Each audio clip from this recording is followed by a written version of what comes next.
So we're moving along with the Chicago history here, and we left off last video in the 1830s, right as Chicago was incorporated as a city in 1837. So moving into the 1840s and 1850s, this was a very interesting time. It was a time of rapid growth for the city, and it was a time when there was going to be a profound change taking place that was going to shape the history of Chicago for until the present day, really. Okay, so Chicago in this time period was not built out of brick, stone, glass, steel like you see today all over the city and downtown. It was made out of wood, okay, the houses, everything. So the problem was that Chicago, it gets a lot of rain and it gets extraordinarily muddy in this area. There used to be swamp around this area. So they had to raise the city, okay, onto stilts. And this was done. And when they talk about like the underground activities of Chicago and all that kind of thing, it was literally going on underground. A lot of the crime in Chicago from 1840s, 1850s was taking place underneath the stilts that raised the city so that it could avoid the mud. So the criminals, the guys who ran brothels and stuff like that, they would gather underneath the city, literally, physically underneath it. So it's something that, we can't really imagine today with, the way the city is situated today. You got concrete, everything, but back then it was wood, okay?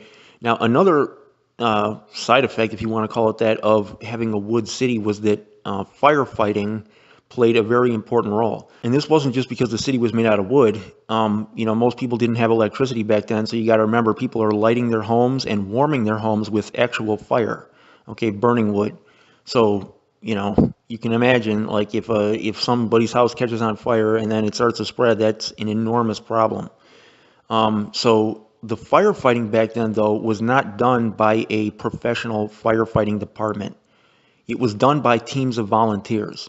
Now, these teams of volunteers were made up of pretty segregated ethnic groups.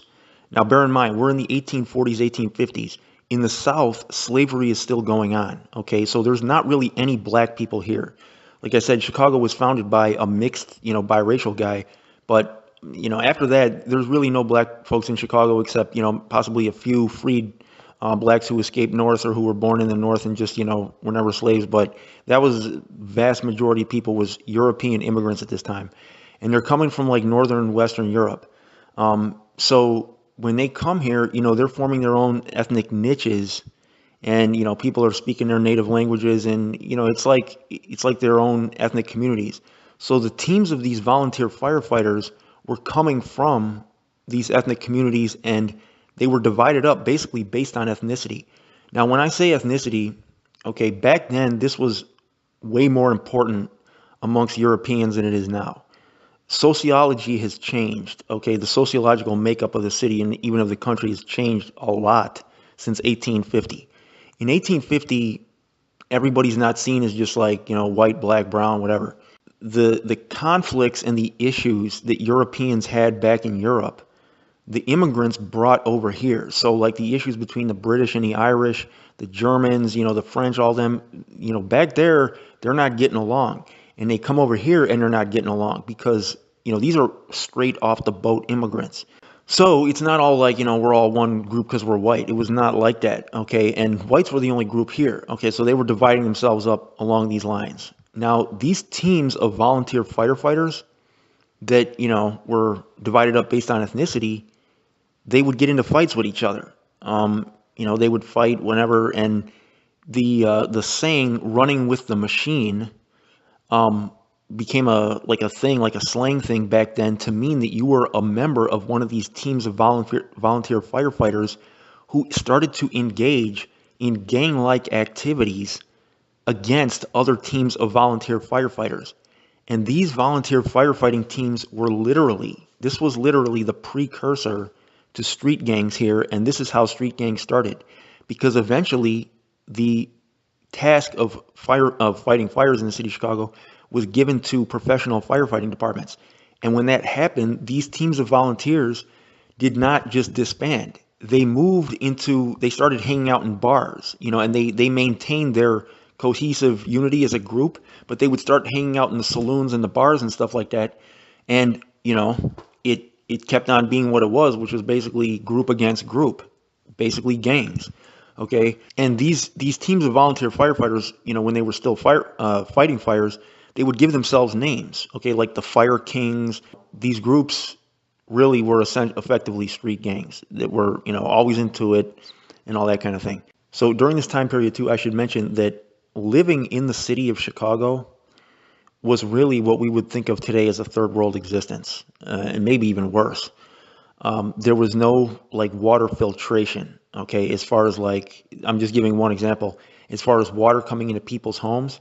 So there were these guys who would go around on carts that would sell water in the water carts, and that offered some type of alternative. But people were basically pumping the water into their homes straight from the lake, and the fish from the lake, the sewage, everything that was in the lake was coming into the homes, and you were expected to basically either bathe or drink in this. And one thing that would happen is, people would have like the heaters or like the pots where the water would get hot inside of the house to warm it up. So the water from the lake would be getting pumped into your home. The fish would be swimming up the pipes. They would fall into this pot, and then they would cook like in the water heater and become like a stew that just stunk, and it would release this odor of like cooked fish and rotten fish all through the house. A lot of people were dying back then because of unsanitary water. Another thing that was happening was that, like I said, the streets were so muddy that, carts were getting stuck everywhere. The city was impossible to get around because like the roads were so bad, and, everybody was always getting jammed up and stuck.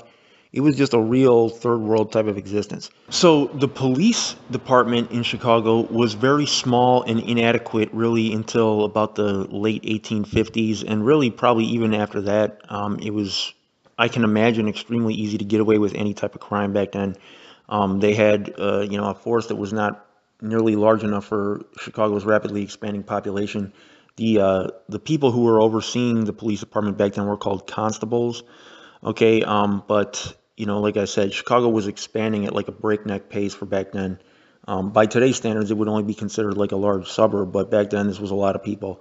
Really, it was not until the like the mid 1850s, when Chicago underwent a major reorganization. This was under a guy named Captain Cyrus P. Bradley. So before they had a day watch and they had a night watch, he combined these two watches together, and he increased the number of officers by a factor of 6. And then he also was the guy who split the city up into precincts. And at this time there were 3 precincts. So he also kind of replaced the staff. And the motto of the police back then was, "At danger's call, we'll promptly fly and bravely do or bravely die." Okay, and then in 1858 they got their uniform. And in 1860, they got their first detective force. So again, Civil War at this point has not happened yet. Most black folks are still in the South. There's really none of them here. This is a pretty much entirely European city at this point. And so it was like, you would have issues back then, okay, especially between like the Irish and the Italians. And the Italians wasn't so much in 1850. They didn't come really until later in large numbers. But, amongst the various European ethnic groups, it's like, if your guy was in the, if somebody of your ethnicity was in the police force, and I'm not getting this from any papers or anything, this is just like, hearsay. If your guy was in the police force, you had a major advantage because, there was obviously like favoritism and bias to be suspected amongst police officers, like against these other ethnic groups that, might be beefing with their own ethnic group in the street, but that's how it was, So, and at this time, the gangs mainly are these firefighting units. However, there are still bands of criminals. Like when I say gangs, I'm talking about what we refer to as a modern street gang. There have always been like bands of thieves. I mean, that goes back to the beginning of civilization. And that was, there were guys that owned brothels, and there were guys that, did all the traditional types of crime. But when I'm talking about Chicago's gang culture, when they talk about like running, all the slang that you hear today and all the culture with the hand signs and all this kind of thing, this is around the time when it started. Now, simultaneously to this, something that was taking place back in Europe that was going to have a major influence on Chicago's street culture in the future, but was forming over there first, was that in Southern Europe, especially in Italy, there was a political transition going on, okay, and like a demographic transition. So Italy had previously been basically situated as a collection of these feudal estates, and you'd have these wealthy landowners that would own like these large plots of land that would then hire private militias to guard their estates. Well, that period was ending like in the 1800s, and Italy was no longer divided up that way. And so these private militias, though, that these feudal landlords had hired, disbanded, and they turned to criminal activities in order to maintain their revenue flow because the feudal lords were no longer paying them.